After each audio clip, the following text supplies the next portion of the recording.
Hello everyone, welcome back to my channel. আজকের আমি tomato sauce তৈরি করব। এর জন্য আমি একটা টমেটো 4 টুকরো করে কেটে নিয়েছি। নিয়ে এটা আমি ধুয়ে পরিষ্কার করে কড়াইয়ে দিয়ে দিলাম দারচিনি, লবঙ্গ, সাথে আদা, পেঁয়াজ, রসুন কুচি। এরপরে দিয়ে দেব কয়েকটা শুকনো মরিচ আর সামান্য পরিমাণ জল। যেহেতু টমেটো থেকে জল বের হবে, এর জন্য আমি অল্প দিয়ে দেব। দিয়ে এটা ঢেকে সেদ্ধ হবার জন্য দিয়ে দেব। সেদ্ধ হয়ে আসলে এটা নামিয়ে ঠান্ডা করে ব্লেন্ড করে নিয়ে নেব। আর আমার চ্যানেলটিকে যেখান থেকে দেখতেছেন প্লিজ, যদি ফেসবুক থেকে দেখে থাকেন, like, comment, share and follow.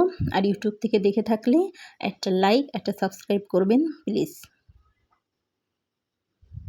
এই যে আমি রেডি হয়ে গিয়েছি।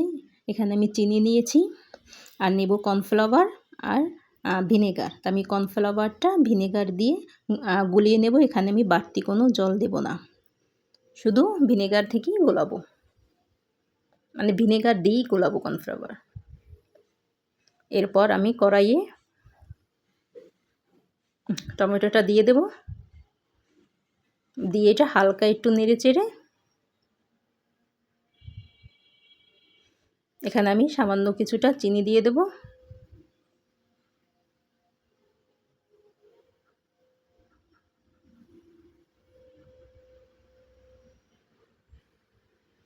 এরপরে ভিনেগার দিয়ে যে কর্নফ্লাওয়ার গুলিয়ে রেখেছিলাম, আমি সেই জলটা দিয়ে দেব।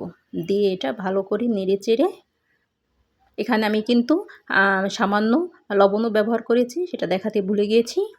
এবার ভালোভাবে নেড়ে চেড়ে নামিয়ে নিয়ে রেডি হয়ে যাবে টমেটো সস। এখানে একটুও জল নেই আর খুব সুন্দর, দারুণ হয়েছে।